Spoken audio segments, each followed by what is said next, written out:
இந்த சிறு பிள்ளைக்கு நேரிலே காட்சி கொடுத்திருக்கிறாய் அம்மா. ஐந்தெழுத்தான நீ ஓரெழுத்துருவமோடு இருந்தவளும் நீ அம்மா. ஐந்தெழுத்தான நீ ஓரெழுத்துருவமாயனோடு இருந்தவளும் நீ. ஆறு சாத்திரம் 4 வேத கிடைக்காலும் 51 அச்சரமும் நீ அம்மா. அம்பாள் கருணை புரிவார், அம்பாள் கருணை புரிவார்.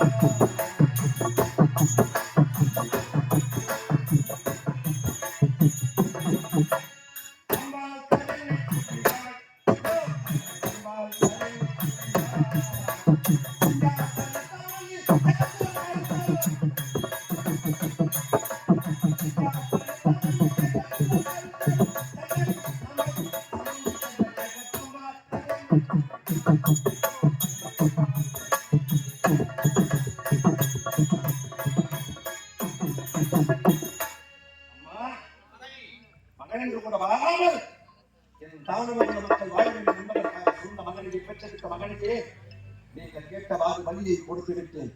இப்பொழுதாவது நீங்கள் கொடுத்த வரம் பலிதமாகுமா? அப்படியா? நான் மனம் புரிந்து அப்படியா? நான் வைத்த பிரகாரம் பலி கொடுத்துட்டா என்னவா? சபாஷ். இப்பொழுது பலிதமாகும். சபாஷ். தாயே, இதனால் வரையிலும் காண கிடைக்காது தங்களுடைய திருவுருவமானதை மகிழ்ச்சி அடையும், மனமகிழ்ச்சி அடைந்து நித்திய தத்துவ மரம். நித்திய தத்துவ மரத்தின் மகிமை ஏன் 33 கோடி தேவர்கள் அனைவரும் என் காரியத்திற்கு சமமாக இருக்க வேண்டும். அப்படி என்ற மரத்தின் தன்மைதான் இந்த நித்திய தத்துவ மரம். மரத்தை மனமகிழ்ந்து நீங்கள் எனக்கு கொடுத்திருக்கின்றது. என்னை போல் பக்தர்களுக்கு உன்னை காண்பதற்காக பார்த்துக் கொண்டிருப்பார்கள். ஏனாலும் அதனால் நான் எப்போது அழைத்தாலும் இந்த திருவுருவத்தை என் கண்பார்வைக்கு காண்பிக்க வேண்டும். அப்படியே ஆகட்டும். அவனே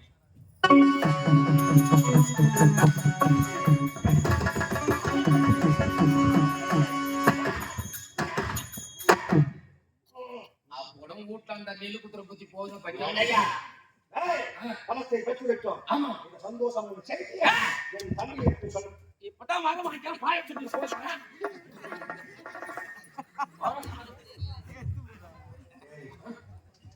என்னது குடும்பம் தெரியும்.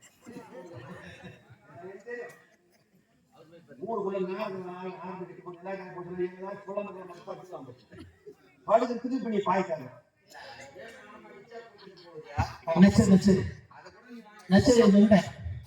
கிராமத்தாருக்கு ஒரு சிறிய வேண்டுகோள், குடிப்பதற்கு தண்ணி இல்லை, குடிக்க தண்ணி கொடுக்க வேண்டும்.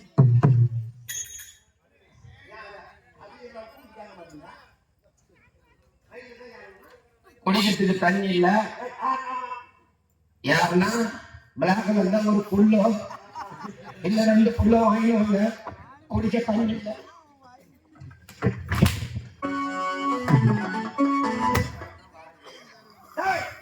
சந்தானங்களோட செய்தி தமிழகத்தை வைக்க வேண்டும். 33 கோடி யார் 47 ரிஷிகள் இல்லையா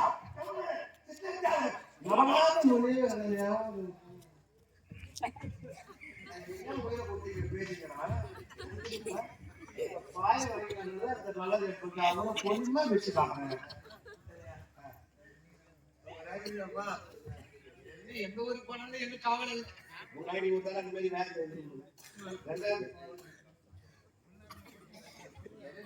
உங்களுக்கு தான் அதிகமா வரும் படுகிறா.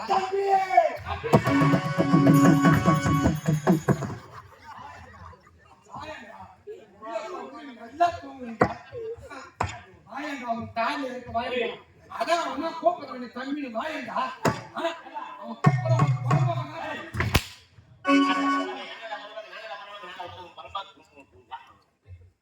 அதுக்குள்ள ஆச்சுச்சா அப்பயே சொன்ன ராவா குடிக்காதா ராவா படிக்க வளம் இனவாதம் இருக்கக்கூடிய உமையவன் கண் உண்மையை தோன்றினார். அவன் கேட்ட அழியை படித்து கொடுத்த உடனே நித்திய தத்துவம் பலிதமாகும் என்று சொல்லிவிட்டு மறைந்தார். பரிசோதனை செய்ய வேண்டும் என்றால் என்ன செய்ய வேண்டும் தெரியுமா? 33 கோடி தேவர்களுக்கு எழுதக்கூடிய தேவ சபையை எடுத்து பாலத்திலே வந்து சமைக்கிறான்.